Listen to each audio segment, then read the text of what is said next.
Bonjour à toutes et à tous et bienvenue dans cette nouvelle vidéo où on va parler de la mise à jour sur The Marvels et on va du coup s'intéresser à cette petite mise à jour un peu sympa quand même, il y a pas mal de choses à survoler. Globalement on a du nouveau contenu, on a 4 nouveaux uniformes, 2 personnages transcendés, un personnage tier 4 et on va voir ça tout de suite. Alors il n'y aura pas de longs commentaires bien explicatifs sur chacun des personnages en dédié puisque je leur réserve à tous une vidéo à droite à gauche, c'est chiant. Je leur réserve du coup une vidéo bien dédiée à chacun des personnages. On va essayer de greffer Nick Fury parce que vous allez voir que j'ai été assez surpris même sur sa capacité à être DPS. Tout ce que je peux vous dire c'est que par rapport aux personnages qu'ils étaient avant la mise à jour, si vous prenez le panel des personnages après la mise à jour, clairement oui les uniformes valent le coup complètement. Si vous voulez avoir le meilleur de Spectrum ou le meilleur de Kamala Khan, effectivement ces uniformes là vous permettent d'avoir un meilleur potentiel qu'avant. Par contre on va faire toutes sortes de tests pour savoir s'ils s'inscrivent vraiment dans une utilité par rapport à votre compte. Je m'explique. Vous avez, comme je l'expliquais déjà dans ma vidéo à propos de Miss Marvel Kamala Khan, vous allez avoir déjà d'autres possibilités d'avoir un personnage vitesse femme, juste ici, vitesse humain, femme, super héros. Et si on pousse plus loin avec la capacité commandement, vous allez avoir juste ici du coup le Nasno qui fait exactement la même chose, vitesse humaine, femme, super héros avec commandement. Donc est-ce que Kamala Khan est supérieur à Luna Snow?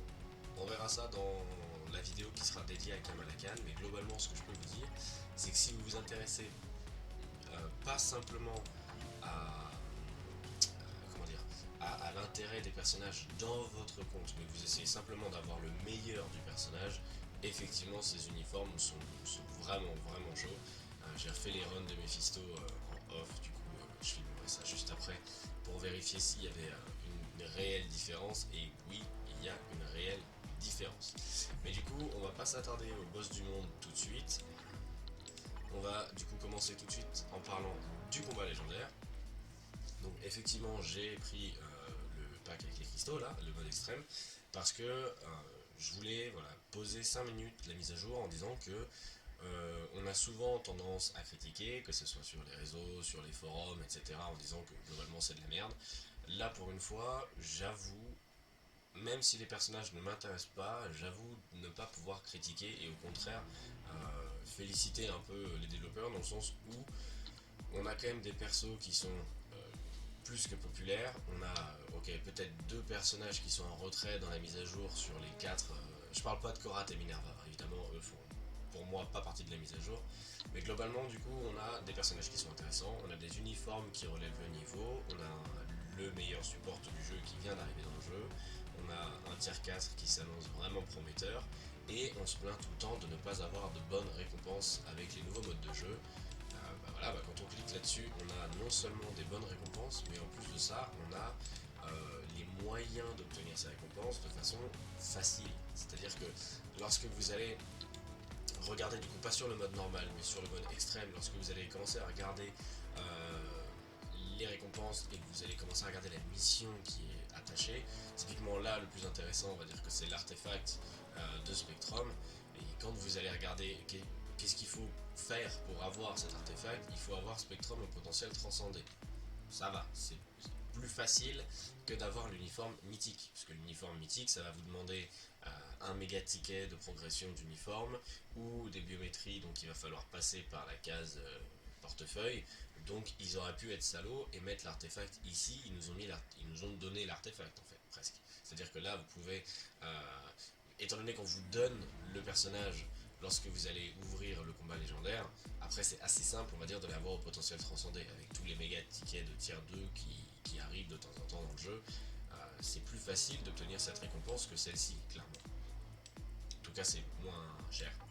Quand on voit du coup sur le deuxième écran, là la meilleure récompense c'est celle-ci pour le coup, hein, et ça nous demande simplement d'obtenir Kamala Khan à l'échelon 3. Encore une fois, c'est vraiment chouette, ça veut dire que vous n'êtes même pas obligé d'acheter l'uniforme de Kamala Khan pour avoir la meilleure récompense. Donc encore une fois, si vous dites que vous avez déjà Luna Snow, que vous avez déjà Shadow Shell, que vous avez déjà Black Widow, Gamora par exemple, et que vous n'avez pas besoin de Miss Marvel dans vos équipes pour progresser dans le jeu, et bah vous pouvez complètement passer à côté et vous allez quand même obtenir la meilleure récompense simplement en ayant le personnage à l'échelon 3.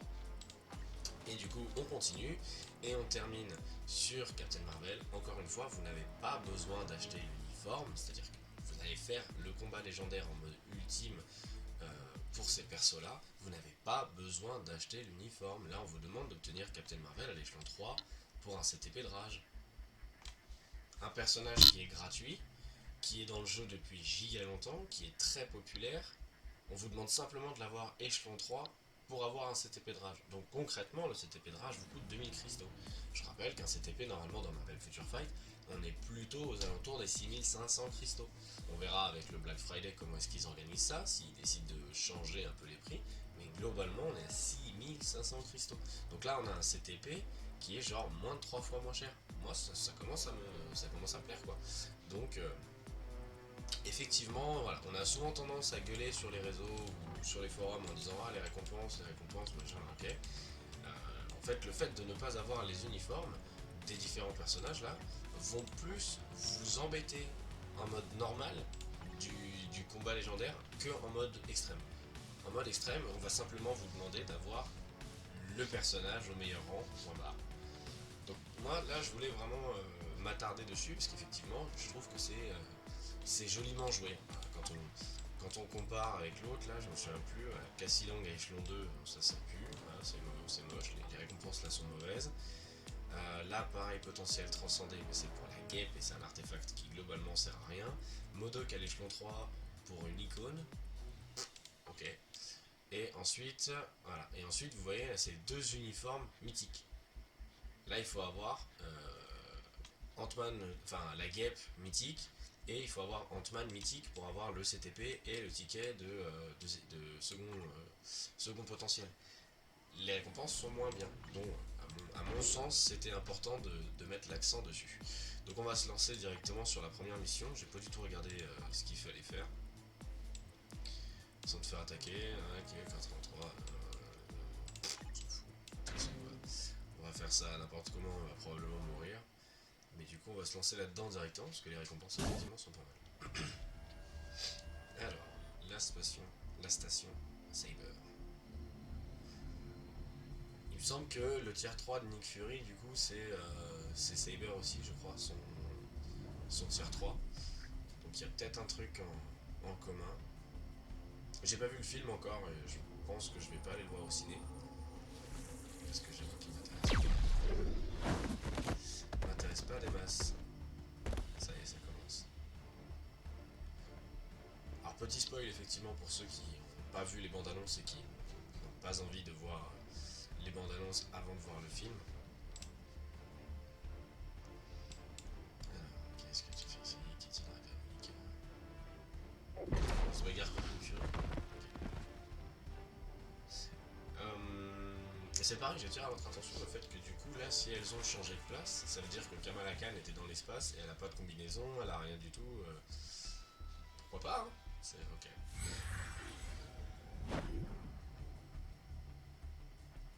Alors qu'est-ce qu'on a?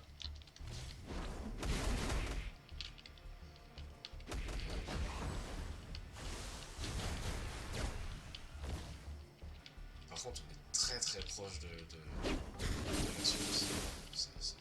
Ça fout un poil la gerbe quand même.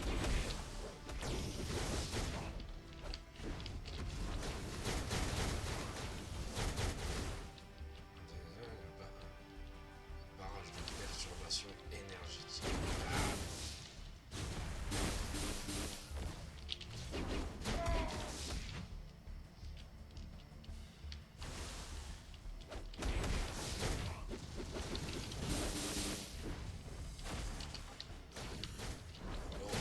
Lorsque vous allez vouloir rusher, ça va pas être celui-là qu'il va falloir faire. C'est long.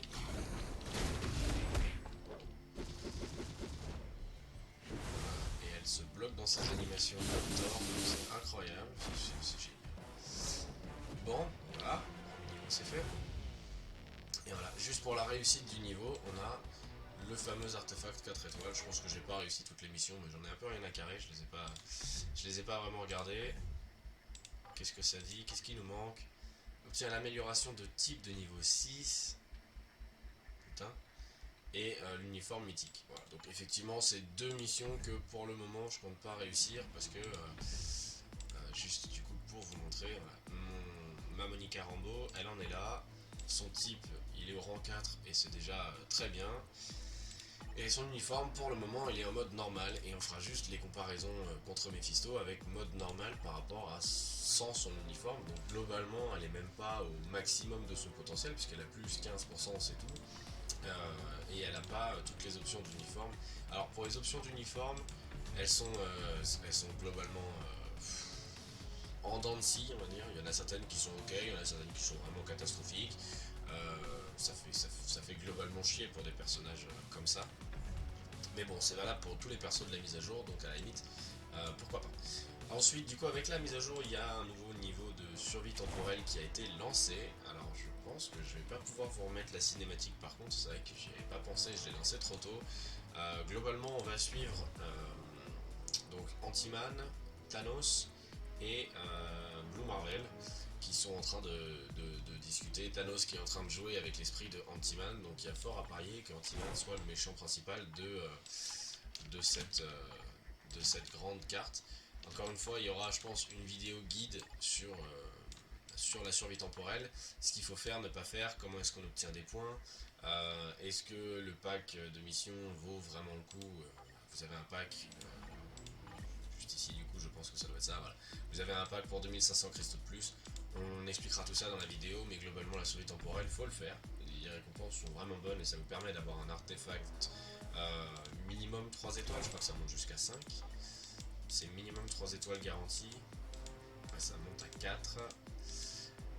Non, donc entre 3 et 4 étoiles garanties à la fin du niveau. Donc oui, vous pouvez tomber sur des trucs complètement nazes, mais vous pouvez aussi tomber forcément sur des bons niveaux. Et là du coup moi je voulais qu'on se relance dans un combat d'alliance. Alors ça sera pas en rapport direct on va dire avec la mise à jour. Simplement ils ont augmenté le système de points. Et donc maintenant vous pouvez aller jusqu'à 15 millions je crois en mode extrême et jusqu'à 12 millions en mode légende. Et ils ont rajouté des récompenses par rapport au palier auquel vous arrivez. Et je vais juste voir moi par rapport à mon compte si j'arrive à gratter voir s'ils ont changé la façon dont les points grimpent ou pas dans le niveau.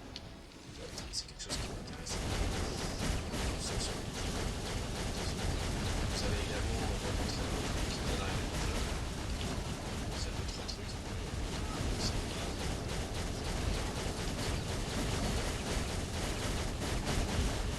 Voilà, pour monter le plus haut, je suis pas là.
aussi, effectivement. Je pense que le système de points va changer.